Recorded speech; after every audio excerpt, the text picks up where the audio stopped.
Hi guys, I am so happy to see you here on my YouTube channel. Thank you so much for joining this video. My name is Diana Mirsaeva. I am a mind-body connection coach, a psychosomatic specialist, and a meditation teacher. And today I want to talk to you guys about loneliness and to share my experience of a very transformative year that happened to be the last year, one of the most difficult and at the same time the best times of my life. And I hope it will reassure you guys that there is nothing wrong with spending time alone, with changing your routines, your environment. And I hope that it will give you the strength to listen to your inner voice. As I mentioned, the last year was one of the most difficult ones for me, and there were two major events that really changed almost everything. They really changed how I perceive life and what I think, what I feel, and how I want to live in the future. I was completely shocked and devastated when both of these events happened. I don't want to go into the details. I hope you guys forgive me for that, but after that, I realized intuitively that life is something bigger than I thought of it. Life is something extremely priceless and that I want to change my life. I didn't know how, I didn't know what exactly I wanted to change, but I intuitively sort of shut down and started to spend a lot of time by myself. I always was kind of balanced person, extroverted when I wanted to meet friends, new people, to socialize, to explore every corner of my favorite city. And on the other hand, I spent quite a lot of time alone as well to recharge. So I always found myself quite balanced. But that was the time when I completely cut the cords to everything that didn't really serve me, to the people with whom I didn't really want to spend time, to activities that I didn't want to invest my energy in, and there were just only a few of my close friends, a few of my very close relatives with me in real life and online, and that is it. I didn't want to make new friends. I didn't want to go on dates, even though I tried quite a few times, but at the end of the day, I realized that, well, this is not working. I don't want this now. And I'm really glad that I accepted that and just put the curtains around me to nurture my peace, my inner world. And I definitely turned inwards a lot. And there were moments when I was questioning that, when I was thinking, oh my God, maybe that's too much. Maybe this is not normal to spend so much time alone, or not wanting to meet new people or to make new friends when I always liked it before. But I genuinely didn't have energy for that. I started to invest much more time into my own projects, into my meditations, work with the clients, into creating something. And step by step, I started to get inspired to create more and inspired to discover something more. I took up a few more online professional courses and I went on a solo trip around one of my favorite countries on earth, around Colombia, of the departments where I haven't been yet, and it was one of the best decisions. First, I reconnected with the culture, with my favorite country, with the nature, and most importantly, with myself. I chose to travel slowly, and it was really nurturing at that time. After that, I moved to Brazil and I spent a few months in a magical island. It literally is magical, as people, the locals call it, Florianopolis. And Floripa is one of the best things that has happened to me in life in general.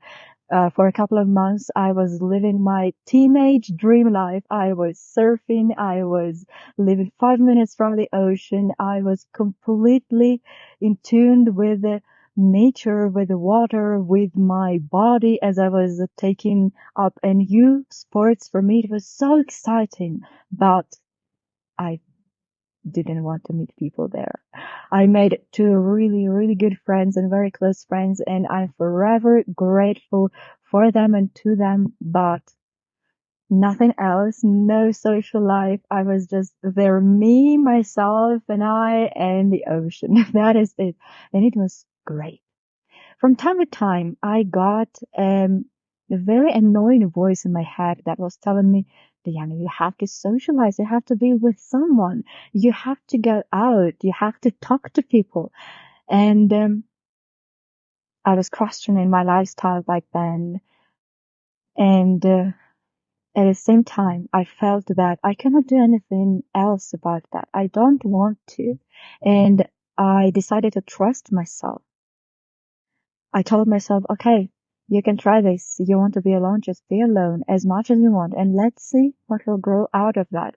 I didn't have any purpose. I had no idea what can come out of this kind of lifestyle, of this sort of lonely wolf life, as some people say. But to me, it wasn't tragic. I felt amazing, and I truly wasn't missing anything or anyone. I had, as I said, my best friends next to me, and I had my really close friends online. I had everything. And a few months later, I moved to Buenos Aires. And I had no expectations from the country of Argentina or the city itself. And again, I was so freaking happy to be there by myself to discover all of the neighborhoods, coffee shops, restaurants, all the cultural events. But I was not drawn to people. And that was the part and the moment when I told myself, okay, just let it go. Yeah, like you are happy here. You have an amazing home and you're truly in your life. You invest time in yourself and you are doing fulfilling things that really enrich your life and your spirit. What else do you need? Why do I need to put pressure on myself thinking that I need to be with someone or to meet more people? And the voice in my head just became a little whisper that didn't have any power left. And finally, I was liberated. And yet, I had no idea why I wanted this period of my life to be so calm and quiet. But it felt good. I would say now, looking back at the months that I spent almost alone, I can see the first result that it brought into my life in March when I traveled to Ushuaia in one of my long breathwork practices. I finally felt that I embodied, that I became a woman that I always wanted to be, a woman of my dreams, someone who I was looking up to, and it is me now, and it was. I was so happy. It was one of the best moments of my life and one of the most magical realizations.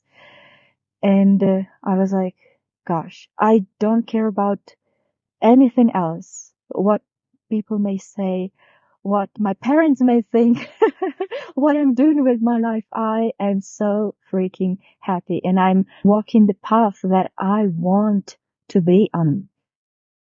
And nothing else matters really. So after that, I went traveling around the south of South America, and probably that was the time when I started to realize, wow, those months were precious. And I'm so grateful to myself for taking this time, dedicating it just for myself, because really it is, I guess, one of the biggest gifts of life that you can make to yourself, just to be completely with yourself, to be in tune with what is going on with you, to shut down all the negativity, all the rumors, all the outer world that doesn't really fulfill you, and just to be focused on yourself. So many people are talking about that, but who really has the privilege of doing that? And I realized that I had. Those months of loneliness were not lonely at all. I probably felt true loneliness only a couple of times, but I believe it is natural and it is okay. So I just lived those moments through and I went back to enjoying my life.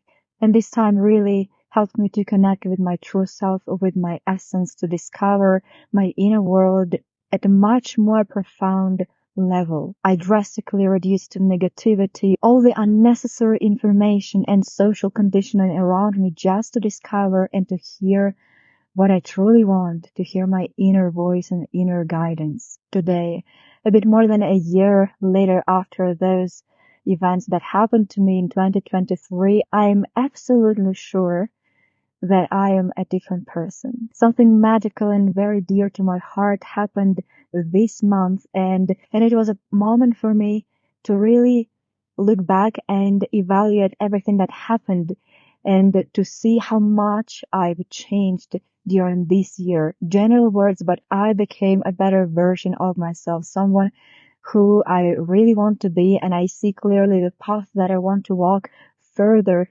somebody who I want to become in the future. And I'm so grateful for this clarity in my mind, in my vision, and most importantly, in my heart. Now I let my heart guide me much more often, and I trust myself. I trust my heart, and there is nothing more important than knowing what you want and just doing everything to make it come true. And what I want to say at the end of this video, first, thank you so much for listening to my story. And I really hope that there were some moments where you could connect either to my experience or relax into knowing that everything is okay with you. And I want you guys to reflect on your own needs and how you can fulfill them, and probably think about what me time can bring into your life. I do not ask you guys to shut down the outer world and to spend months just being on your own, but try to listen to yourself, to your voice. No one else on this planet knows what is better for you but you. And I want to thank you guys for spending this time together. It is always a pleasure to me to receive your feedback, so please make sure to leave a comment down below. You can share your thoughts, opinions, whether you agree or disagree with me. You may ask some questions if you want. I am always happy to connect with you. And if you want some guidance and support on discovering your way in life, discovering your authentic self, you know who to connect. Please guys, subscribe to this channel, give this video a like. It truly helps, and let's connect on other platforms as well. And I will see you here in the next video.